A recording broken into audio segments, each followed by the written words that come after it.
gutom na ano, tubig na lang yung natin. Pag yan umapa, wala nang nakakadami dito sa sasakyan. Buti na talaga hindi tayo dumaan dun. Kung natrap tayo dun, hindi na tayo makabawal-balik. Wala, so pa yata siyang dumaan dun. Bubog na nga eh. Hindi na yung mabata. Wala na. Stranded na sila lahat dyan. Paano so dumaan dun?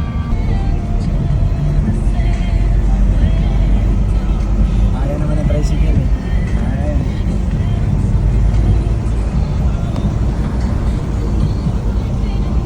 Hindi pag tumirik dito na naman sa gitna.